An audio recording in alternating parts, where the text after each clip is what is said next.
ओम साईं राम। आज मैं बाबा की एक बहुत सुंदर सी लीला का गुणगान करूंगी।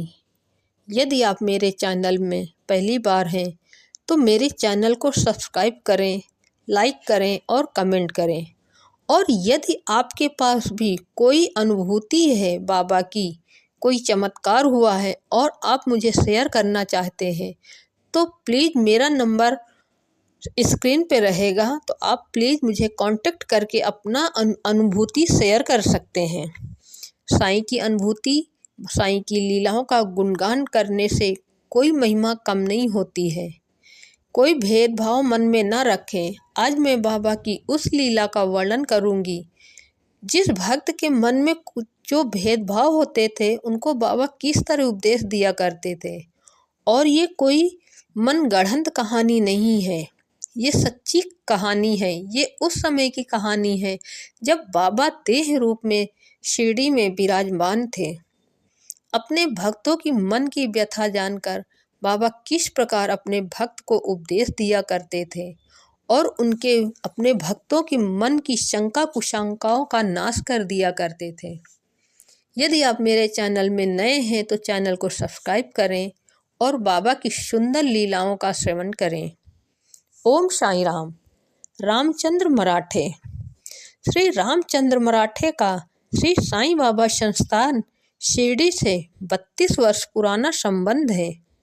उन्होंने दासगढ़ू महाराज के मुख से सुनी सत्य घटना का वर्णन किया जो इस प्रकार है।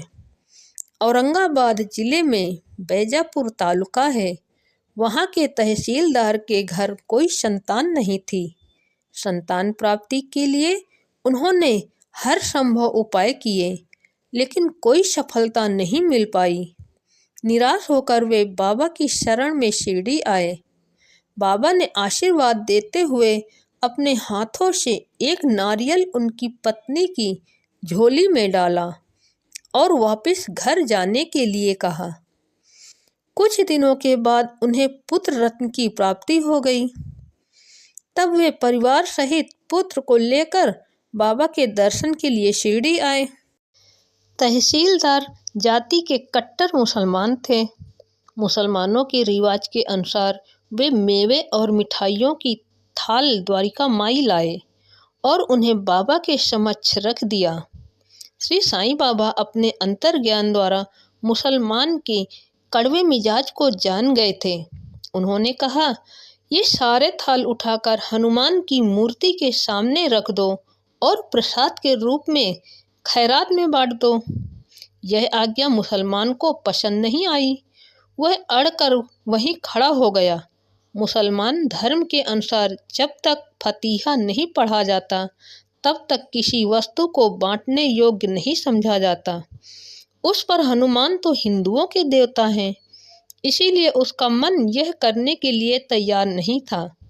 तब बाबा क्रोधित होकर बोले, अगर भगवान के प्रति भी तुम्हारे मन में भेदभाव है तो यहाँ से चलते बनो। ये शब्द सुनते ही तहसीलदार ने सभी थाल उठाकर हनुमान जी की मूर्ति के सामने रख दिए और प्रसाद को बड़े भक्ति भाव से सभी को बांट दिया। फिर वे द्वारिका माई में वापस आए। तब बाबा उन्हें समझाया कि भगवान सबके लिए एक ही हैं।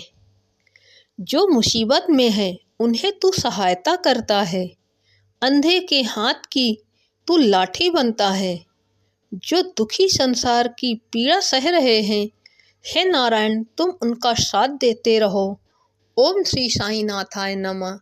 बोलो अनंत कोट ब्रह्मांड नायक राजाधिराज योगीराज पर ब्रह्मा श्री सच्चिदानंद सद्गुरु साईनाथ महाराज की जय। बाबा साईं सबकी भली करे।